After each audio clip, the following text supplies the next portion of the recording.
جس کو مرکزی وزارت داخلہ نے مسترد کر دیا ہے۔ RPN سنگھ نے میڈیا سے بات کرتے ہوئے بتایا کہ نریندر مودی کے دورے سے قبل از وقت سیکورٹی انتظامات کی جانچ کے بھی احکامات جاری کیے گئے ہیں۔ انہوں نے بتایا کہ اسپیشل پروٹیکشن گروپ سیکورٹی پارلیمانی قواعد کے مطابق صرف وزیر اعظم کو ہی فراہم کی جاتی ہے۔ انہوں نے الزام لگایا کہ اصول و قواعد سے واقفیت کے باوجود BJP نریندر مودی کی سیکورٹی کے نام پر سیاست کرنے میں مصروف ہیں۔ سیکیورٹی پر بھی راجنیتیکرن ہونا لگ گیا ہے۔ MHA جس پہ جتنا تھریٹ پرسپشن ہوتا ہے ان کو اتنا سیکیورٹی اوشیہ مہیا کراتی ہے۔ جہاں تک مودی جی کی بات ہے ان کو NSG کا کور دیا گیا اور جتنے اور ایڈوانس فیسلٹیز ہو سکتی ہیں وہ ساری فیسلٹیز دی گئی ہیں۔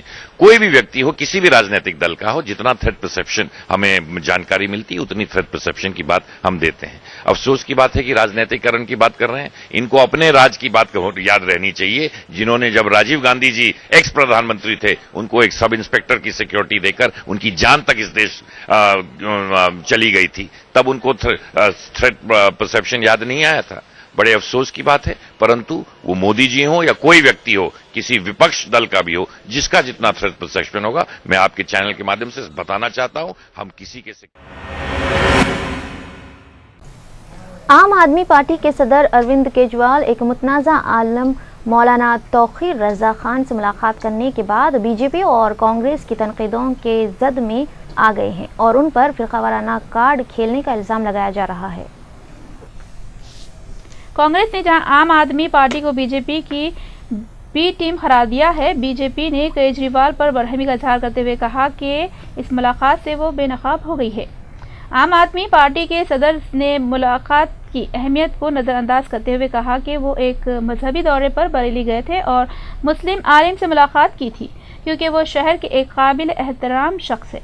کیجریوال نے کہا کہ وہ ایک کرپشن سے پاک ہندوستان کے لیے دعا کرنے کے لیے درگاہ گئے تھے۔ مولانا رضا صاحب سے ملاقات کی کیونکہ وہ وہاں کی ایک قابل احترام ہستی ہے۔ انہوں نے اپیل کی کہ ہر ایک کو ملک کو بچانے کے لیے آگے آنا چاہیے کیونکہ ملک ایک حساس مرحلے سے گزر رہا ہے۔ فرقہ وارانہ کارڈ کھیلنے کے الزام کے بارے میں کیجریوال نے کہا کہ وہ مندروں مسجدوں کا دورہ کر رہے ہیں اور لوگوں سے ملاقاتیں کر رہے ہیں۔ انہوں نے وضاحت کی کہ وہ بنگلہ دیشی رائٹر تسلیمہ نسرین کے خلاف فتویٰ جاری کرنے کے لیے مولانا کے خلاف الزامات سے واقف نہیں ہیں۔ انہوں نے کہا کہ انہوں نے آج ایک بار پھر مسلم عالم سے بات چیت کی اور انہوں نے انہیں بتایا کہ ان کے تعلق سے جو کچھ کہا جا رہا ہے وہ صحیح نہیں ہے۔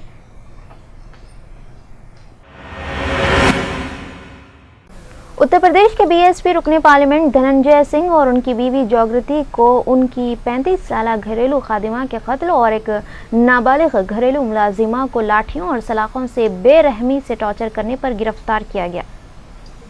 جونپور کے رکن پارلیمنٹ نے خود پولیس کو اس بارے میں اطلاع دی، جس کے بعد ساؤتھ ایونیو میں واقع سنگھ کی قیامگاہ سے گھریلو خادمہ کی نعش برآمد کی گئی، جس پر جلانے اور پیٹ، سینے، بازو اور پیروں پر چوٹ کے نشان ہیں۔ 38 سالہ سنگھ کو پہلے ہی قتل، جبری وصولی اور دیگر جرائم کے تحت الزامات کا سامنا ہے۔ انہیں ثبوت مٹانے، پولیس کو خادمہ کی موت کی اطلاع فوری نہ دینے اور ایک نابالغ کو گھریلو ملازمہ کی حیثیت سے رکھنے پر گرفتار کر لیا گیا ہے۔ جوائنٹ کمشنر آف پولیس نئی دہلی مکیش کمار نے میڈیا کو یہ بات بتائی۔ 29 سالہ جاگرتی کو جو RML ہاسپٹل میں ڈینٹل سرجن ہے، مختلف دفعات کے تحت گرفتار کیا گیا ہے۔ رکن پارلیمنٹ کی اہلیہ نے گزشتہ سال اتر پردیش اسمبلی انتخابات میں آزاد امیدوار کی حیثیت سے مقابلہ کیا تھا۔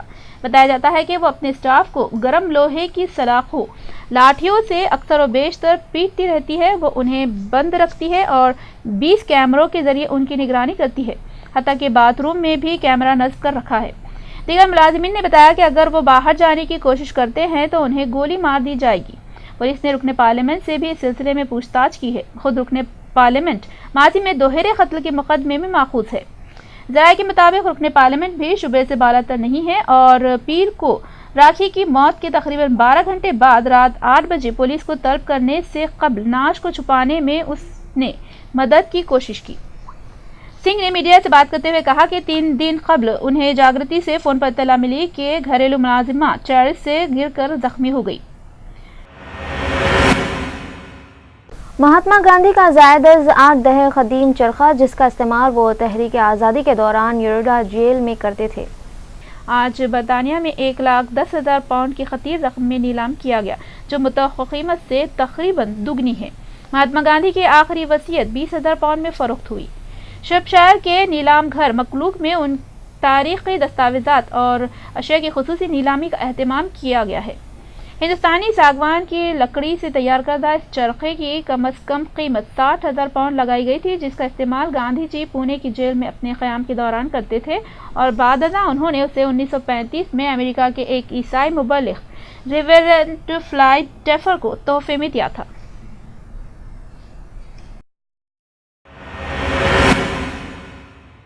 بی جے پی نے الزام لگایا ہے کہ پٹنہ میں اس کی ریالی کے دوران سلسلہ وار دھماکے پارٹی قیادت بشمول وزارت عظمیٰ کے امیدوار نریندر مودی کے صفائی کی ایک کوشش تھی۔ پارٹی نے مطالبہ کیا کہ مرکز قائد کو جانی تحفظ فراہم کرنے کے لیے مناسب اقدامات کرے۔ بی جے پی پارلیمانی بورڈ کا اجلاس، جس میں 27 اکتوبر کو پٹنہ دھماکوں کا سخت نوٹ لیا گیا، جن میں 6 افراد ہلاک ہوئے تھے۔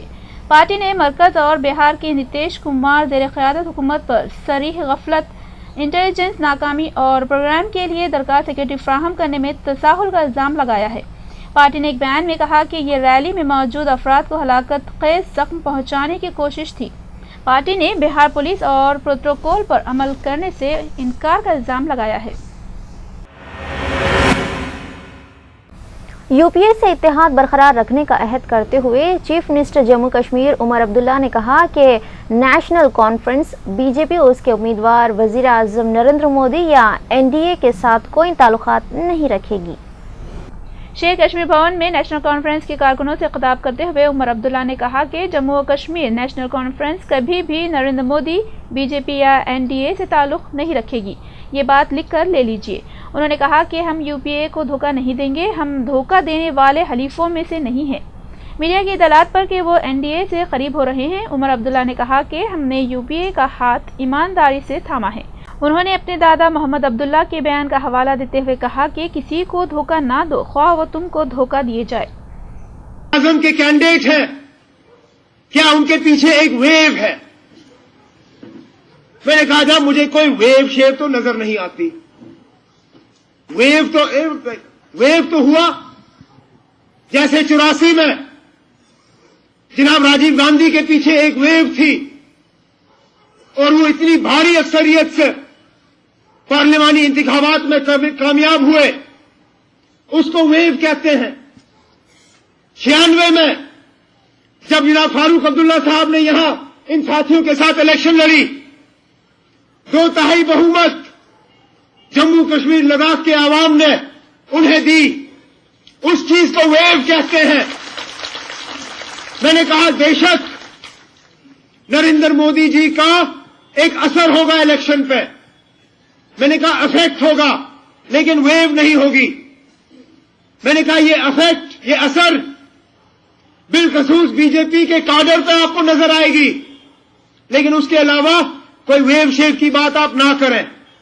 میں نے کیا اثر کی بات کی، یہاں بولنا شروع ہو گیا، دیکھیں نا یہ اب دوبارہ وہاں دوستی بنانے کی کوشش کر رہا ہے، یہ دوبارہ اب این ڈی اے کے ساتھ ان کو یو پی اے کی کشتی ڈوبتی ہوئی نظر آ رہی ہے، اب یہ دوسری کشتی میں چھلانگ مارنے کی تیاری کر رہے ہیں۔ جناب ہم کشتی نہیں بدلتے، ہم آدھے ریس میں گھوڑے نہیں بدلتے، اور ہم ان کشتیوں میں نہیں سوار ہوتے جن کشتیوں میں لوگوں کی تباہی اور بربادی لکھی ہوئی ہے۔ ہم ان کشتیوں میں سوار نہیں ہوتے جن کشتیوں میں وہ لوگ سوار ہیں جنہوں نے لوگوں کے اوپر ظلم کیے ہیں۔ جموں کشمیر نیشنل کانفرنس کا نریندر مودی جی یا بی جے پی یا این ڈی اے کے ساتھ کوئی رشتہ نہ ہوگا، نہ ہم اس چیز کی اجازت دیں گے، یہ لکھ کے لے لیجئے مجھ سے۔ ہمیں کیوں نہ سالوں سال اقتدار سے الگ رہنا پڑے، ہمیں کیوں نہ سالوں سال باہر رہنا۔ بنگلہ دیش میں ڈھاکہ کی ایک عدالت نے 2009 میں بنگلہ دیش رائفل بی ڈی آر کی بغاوت کے معاملے میں 152 افراد کو سزائے موت اور 160 کو عمر قید کی سزا سنائی۔ عدالت نے اس معاملے میں 271 عہدیداروں کو بری کر دیا۔ فروری 2009 کی اس بغاوت میں بنگلہ دیش رائفلز کے 57 اعلیٰ افسران سمیت 74 افراد مارے گئے تھے۔ سرحدی حفاظتی دستوں نے اسلحہ کے ذخیرے سے اسلحہ کو لوٹ لیا تھا تقریباً 33 گھنٹے تک چلنے والے اس خون خرابے کے دوران BDR نے قتل کے بعد لوگوں کی نعشوں کو ڈرینیج اور گڑھوں میں ڈال دیا تھا۔ دیر اثنا انہوں نے افسران کے گھروں میں لوٹ مار کی اور ان کے اہل خانہ کو یرغمال بنا لیا تھا۔ اس معاملے میں 813 افراد کو گرفتار کیا گیا تھا، تاہم ان لوگوں کو ڈھاکہ کے بخشی بازار کی عدالت میں پیش کیا گیا ہے۔ چنانچہ عدالت نے اس معاملے میں 152 افراد کو موت کی سزا اور 160 کو عمر قید کی سزا سنائی، جبکہ 271 کو بری کر دیا گیا ہے۔ محرم کے آغاز سے قبل پاکستان کے سب سے بڑے شہر کراچی میں فرقہ وارانہ تشدد کے واقعات میں ہلاکتوں میں ایک مرتبہ پھر تیزی آئی ہے۔ پیر کو 2 ڈاکٹروں سمیت شیعہ مسلک سے تعلق رکھنے والے 3 افراد کی ٹارگٹ کلنگ کے بعد منگل کو شہر میں ایک معلم سمیت مزید 5 افراد کو ہلاک کیا گیا ہے۔ دوسری جانب سندھ رینجرز کے ترجمان نے الزام عائد کیا ہے کہ کراچی میں حالیہ فرقہ وارانہ ہلاکتوں میں ایک سیاسی جماعت کا عسکری ونگ ملوث ہے۔ رینجرز اور پولیس کے اعلیٰ حکام کے مشترکہ اجلاس کے بعد رینجرز کا یہ بیان سامنے آیا ہے۔ اعلامیہ کے مطابق ایسے شواہد ملے ہیں جن سے نشاندہی ہوتی ہے کہ ان فرقہ وارانہ ہلاکتوں میں ایک سیاسی جماعت کا عسکری ونگ ملوث ہے، جس کا مقصد لوگوں کو بھڑکانا ہے تاکہ محرم الحرام میں فرقہ وارانہ فسادات کرائے جائے۔ دوسری جانب کراچی پولیس چیف شاہد حیات نے کہنا ہے کہ پیر کے روز اہل تشیع کو ٹارگٹ کیا گیا اور منگل کو اہل سنت کو نشانہ بنایا گیا۔ ان دونوں کا مقصد شہر میں فرقہ وارانہ فسادات کرانا تھا، لیکن وہ ملزمان کے قریب پہنچ چکے ہیں، جلد انہیں عوام کے سامنے لایا جائے گا۔ اس سے قبل تنظیم اہل سنت والجماعت کا دعویٰ ہے کہ ہلاک ہونے والے 5 افراد ان کے کارکن ہیں اور انہیں رد عمل میں نشانہ بنایا گیا۔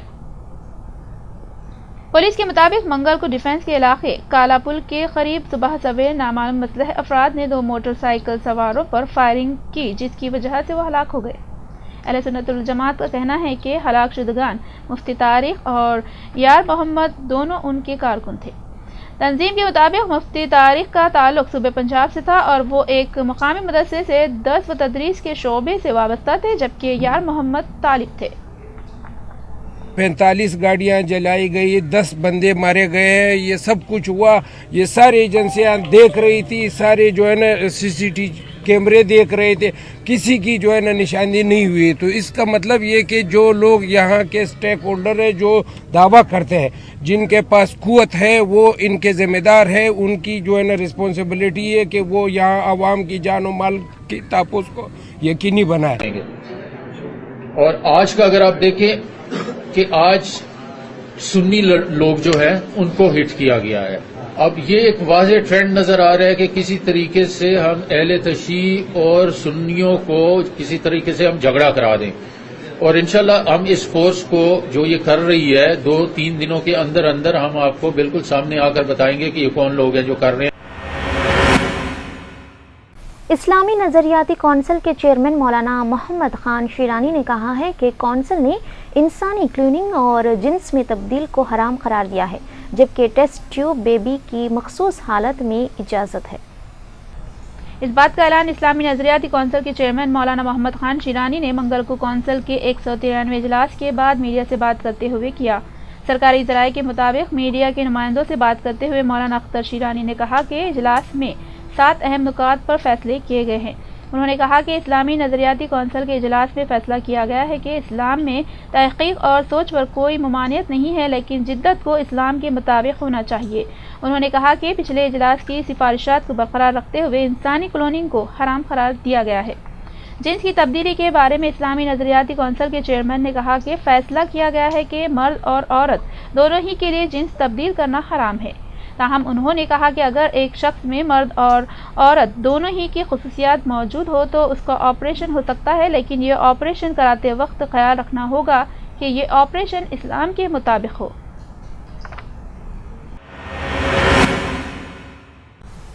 فلسطینی شہر غزہ کی پٹی سے متصل مصر کے سرحدی شہر رفح میں قائم مصری انٹیلیجنس کے ریجنل ہیڈ کوارٹر پر نامعلوم مسلح افراد نے حملہ کیا ہے۔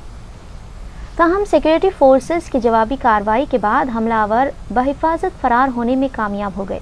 حملے میں کسی قسم کے جانی نقصان کی تصدیق نہیں ہو سکی ہے۔ ذرائع کے مطابق مصر کے سیکورٹی ذرائع کا کہنا ہے کہ حملہ آوروں اور بارڈر پولیس کے درمیان تقریباً 10 منٹ تک فائرنگ کا تبادلہ بھی جاری رہا۔ فائرنگ کے باعث شہر میں مواصلاتی رابطے منقطع کر دیے گئے تھے تاکہ حملہ آوروں کی جانب سے کسی قسم کی کارروائی کو ناکام بنایا جا سکے۔ حملے کے بعد علاقے میں ہنگامی حالات نافذ کر دی گئی تھی اور کسی بھی مشکوک شخص اور گاڑی کو انٹیلیجنس ہیڈ کوارٹر کے قریب نہیں آنے دیا گیا۔ دریا اثنا مصری سیکورٹی فورسز نے سینا کے شمال میں ایک علیحدہ کارروائی میں 3 مبینہ جہادیوں کو حراست میں لینے کا دعویٰ کیا ہے۔ یہ کارروائی شمالی سینا اور جنوبی رفح کے درمیان اس وقت کی گئی جب سیکورٹی فورسز معمول کی گشت میں مصروف تھی کہ ایک فوجی گاڑی پر فائرنگ کی گئی۔ سیکورٹی فورسز نے فوری کارروائی کر کے 3 مشتبہ جنگجوؤں کو حراست میں لے لیا جبکہ ان کے کئی ساتھی فرار ہونے میں کامیاب ہو گئے۔ مسلح افراد کے قبضے سے تھائی لینڈ کی تیار کردہ گاڑی بھی قبضے میں لے لی گئی ہے۔ شام کے لیے اقوام متحدہ اور عرب لیگ کے مشترکہ نمائندے القذر ابراہیمی نے اعتراف کیا ہے کہ شام میں قیام امن کی خاطر مجوزہ کانفرنس جنیوا 2 کے لیے بھی کوئی تاریخ مقرر نہیں کی جا سکی ہے۔ ان کا کہنا ہے کہ ہمیں امید تھی کہ ہم آج اس بارے میں کسی نتیجے پر پہنچ کر تاریخ کا اعلان کر سکیں گے، لیکن ایسا نہیں ہو سکا۔ ابراہیمی نے میڈیا سے بات کرتے ہوئے کہا کہ ہم اب بھی پر امید ہیں کہ ہم اس سال کے اختتام سے قبل جنیوا امن کانفرنس کے انعقاد میں کامیاب ہو جائیں گے۔ ان کا مزید کہنا تھا کہ وہ 25 نومبر کو امریکی اور روسی نمائندوں سے دوبارہ ملاقات کریں گے۔ واضح ہے کہ ابراہیمی چند روز قبل ہی مشرق وسطیٰ کے دورے سے واپس آئے ہیں اور انہوں نے جنیوا 2 کے لیے تمام متعلقہ فریقوں سے تفصیلی بات چیت کی ہے، تاہم شامی اپوزیشن اپنے موقف پر قائم ہے۔ Are people going to provide Syria with 3, 4, 5 billion every 6 months? This is not sustainable. The only solution to the humanitarian crisis is a political solution to the crisis. And, in addition to what we have been saying, what the Secretary General has been saying forever, really, since the beginning of this crisis, that is that there is no military solution to this. The government is not going to win, and the opposition is not going to win on the ground. I think we have got to add to that statement that the solution to the humanitarian disaster is مصر کے معزول صدر محمد مرسی کی گزشتہ روز عدالت میں پیشی کے بعد اسکندریہ شہر میں قائم برج العرب جیل میں منتقل کر دیا گیا ہے۔ معزول صدر محمد مرسی کی عدالت میں پیشی اور ان کے جیل پہنچائے جانے کے بعد قید میں ان کی مصروفیات کی کچھ تفصیلات بھی سامنے آئی ہیں۔ مصر کے سرکاری ٹیلی ویژن نے سابق صدر کی عدالت میں پیشی اور عدالتی بینچ کے ساتھ ہونے والی بات چیت کا احوال دکھا دیا تھا۔ بعد ازاں انہیں ایک فوجی ہیلی کاپٹر میں فل پروف سیکورٹی کے ساتھ برج العرب منتقل کیا گیا۔ جیل کے سپرنٹینڈنٹ نے نئے مہمان کا استقبال کیا۔ جیل ذرائع کا کہنا ہے کہ سابق صدر کو جیل میں VIP سہولیات میسر ہیں، انہیں ان کی مرضی کی خوراک مہیا کی جاتی ہے، وہ جب چاہتے ہیں آرام کرتے ہیں۔ سابق صدر محمد مرسی قیدی کی حیثیت سے برج العرب جیل میں مقامی وقت کے مطابق دن کے 2:30 بجے پہنچے۔ پہلے انہوں نے نماز ادا کی، پھر کھانے میں جیل کے مینیو سے ہٹ کر مرغی طلب کی جو جیل انتظامیہ کی جانب سے انہیں فراہم کر دی گئی۔ کھانے کے بعد خاموشی سے بستر پر لیٹ گئے اور کسی سے کوئی خاص بات نہیں کی۔ ایسے لگ رہا تھا کہ وہ عدالت میں پیشی اور ججوں کے ساتھ ہونے والی گفتگو سے اکتا چکے ہیں، تاہم ان کا جیل عملے کے ساتھ رویہ مناسب تھا۔ جیل میں انہوں نے یہ نہیں کہا کہ میں تمہارا صدر ہوں۔ امریکی وزیر خارجہ جان کیری نے توقع ظاہر کی ہے کہ شام مجوزہ امن کانفرنس میں حصہ لے گا، اگرچہ کہ شامی حکام یہ کہہ چکے ہیں کہ بات چیت اس وقت تک نہیں ہو سکتی جب تک اس کے مقاصد میں صدر بشار الاسد کی اپنے عہدے سے دستبرداری بھی شامل ہے۔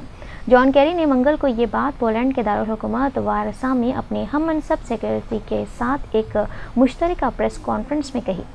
جان کیری نے اپنے موقف کو دہرایا کہ شام کے بحران کا کوئی فوجی حل نہیں ہے۔ انہوں نے اس امید کا اظہار کیا کہ شام کی حکومت مذاکرات کے اپنے وعدے کی پاسداری کرے گی۔ مجھے امید ہے کہ شام کی حکومت روس اور ایران اور اس حکومت کے دیگر حامی اس بات کو یقینی بنائیں گے کہ شامی حکومت ملک میں جاری بحران کے پرامن حل کے لیے جنیوا میں مذاکرات میں شرکت کرنے کی اپنی ذمہ داری پوری کرے گی۔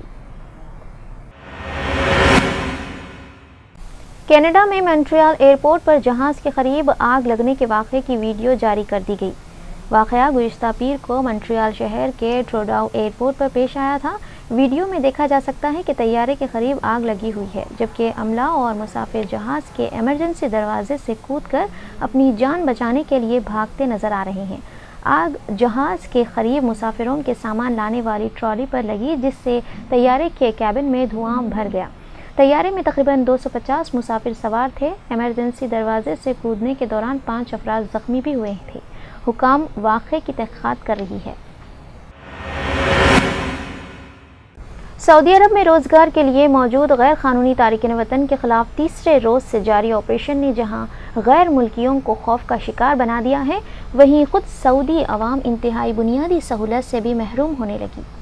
3 دن سے جاری آپریشن کی وجہ سے غیر ملکی خدام گھروں میں دبک کر رہ گئے ہیں، جبکہ ان دنوں میں فوج شدگان کو غسل دینے والے کارکن بھی ملنا مشکل ہو گئے ہیں۔ سعودی عرب کے صنعتی و تجارتی شہر جدہ میں چہارشنبے کے روز 1 درجن سے زائد جگہوں پر اس مسئلے کا سامنا کرنا پڑا۔ آپریشن کے دوسرے اور تیسرے روز بھی سعودی شہریوں کے کوچے و بازار اور سڑکیں نسبتاً کم رش کے ساتھ نظر آئیں۔ جدہ کے ایک رہائشی نے اس صورتحال پر کہا کہ جس طرح دکانیں اور مارکیٹیں بند ہیں، اس سے لگتا ہے کہ پورا ملک قانون شکنوں سے بھرا ہوا ہے۔ گلیاں، ریسٹوران خالی ہیں، اللہ ہماری مدد کرے۔ جازان میں سعودی شہریوں کا کہنا تھا کہ وہ دفاتر میں استری کے بغیر کپڑے پہن کر آئے ہیں۔ ان شہریوں کا کہنا تھا کہ اکثر غیر ملکیوں کے خلاف جاری آپریشن کے باعث لانڈری شاپس بھی بند پڑی ہیں، کپڑے دھلنا بھی ممکن نہیں رہا۔ میتوں کے غسل کے لیے خدمات دینے والے خیراتی منصوبے کے ڈائریکٹر محمد فوزی مولوی کا کہنا ہے کہ میتوں کو غسل دینے والے کارکن یا تو ڈرائیور ہیں یا اسی طرح کی دوسری ملازمتوں پر ہیں۔ ان دنوں ان سے رابطہ نہیں ہو رہا ہے، اس لیے بہت سے لوگ اپنے فوت ہونے والے عزیزوں کی میتوں کو مکہ لے جا رہے ہیں تاکہ غسل دلوا سکیں۔ ڈیموکریٹک ریپبلک آف کانگو کے باغیوں نے ہتھیار ڈال دینے کا اعلان کر دیا، جبکہ امریکہ سمیت دیگر ممالک نے باغیوں کے اس اقدام کا خیر مقدم کیا ہے۔ باغیوں کا یہ اقدام اقوام متحدہ کی حمایت یافتہ فوج کی جانب سے ملک کے قدرتی مدنی وسائل سے مالا مال شورش زدہ مشرقی علاقے میں کیے جانے والے ایک بڑے کریک ڈاؤن کے بعد سامنے آیا ہے۔ کانگو کے باغیوں کی M23 موومنٹ کی جانب سے دیے گئے بیان میں کہا گیا ہے کہ ہم اپنی بغاوت ختم کر رہے ہیں اور آئندہ اپنے مقاصد کے حصول کے لیے خالصتاً سیاسی طریقہ کار استعمال کریں گے۔ اس اقدام سے 18 ماہ کے اندر اس قدرتی وسائل سے بھرپور علاقے کو تباہ کر دینے والی شورش کا خاتمہ ممکن ہوا ہے۔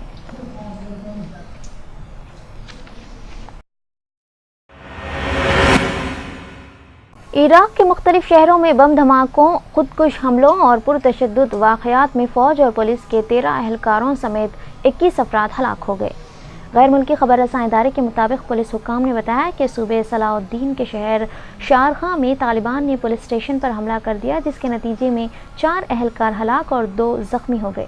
تقریب میں خودکش حملہ آور نے پولیس اکیڈمی میں داخل ہو کر خود کو دھماکے سے اڑا دیا، جس میں ایک پولیس اہلکار ہلاک اور 9 زخمی ہو گئے۔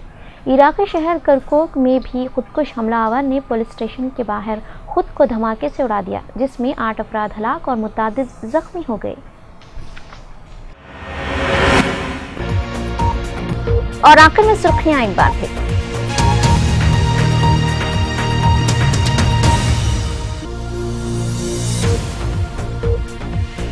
وزارت داخلہ نے نریندر مودی کو SPG طرز کی اعلیٰ ترین سیکورٹی فراہم کرنے سے کیا انکار۔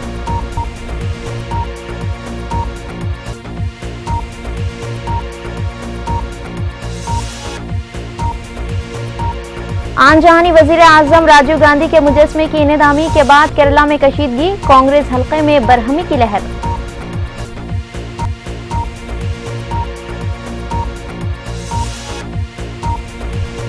محرم کے آغاز سے قبل پاکستان کے شہر کراچی میں فرقہ وارانہ تشدد، 18 افراد ہلاک، متعدد ہوئے زخمی۔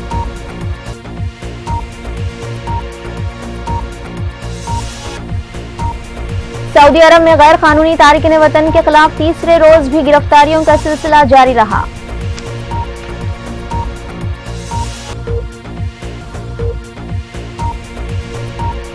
اور عراق کے مختلف شہروں میں بم دھماکے، پولیس اہلکاروں سمیت 21 افراد ہلاک۔